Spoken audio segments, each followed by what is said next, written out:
కేవలం కొద్దిమంది కొందరు వ్యక్తిగత ప్రయోజనాల కోసం రాష్ట్ర ఆస్తుల్ని ప్రభుత్వాలపై వ్యక్తులపైన అడ్డగోలు ప్రచారం చేస్తూ బతికేసేటువంటి వ్యక్తుల వాస్తవ రూపాలు బయట రావాలి.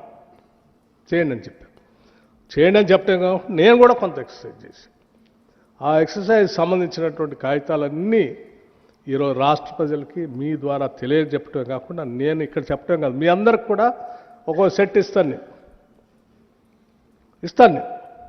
నాది మాట్లాడటం అయిపోయిన తర్వాత చూపించడం అందరికీ సెట్ ఇస్తాను, తెలియాలి. ఎందుకంటే లేకపోతే ఎవరికి కావాల్సింది వారు మాట్లాడుతూ ఉన్నారు. ఓన్లీ పత్రికలే కాకుండా, నాయకులే కాకుండా, సోషల్ మీడియాలో కూడా ఎవరికి కావాల్సింది వాళ్ళు మాట్లాడుతూ ఉన్నారు.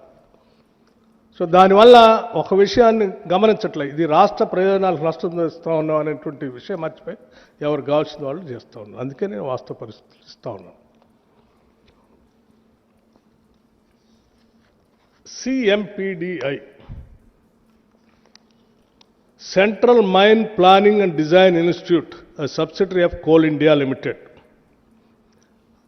under the Ministry of Coal India.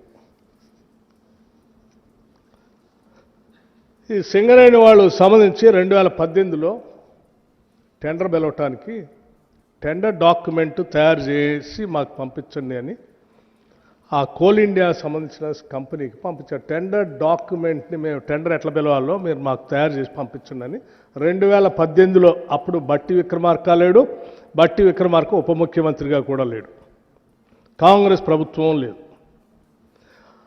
Plus ఇది సింగరేణికి సంబంధించి కాదు, coal India, government of India public sector undertaking, వాళ్ళే టెండర్ డాక్యుమెంట్ తయారు చేసి పంపించారు. ఈ కాగితం కూడా మీ అందరికీ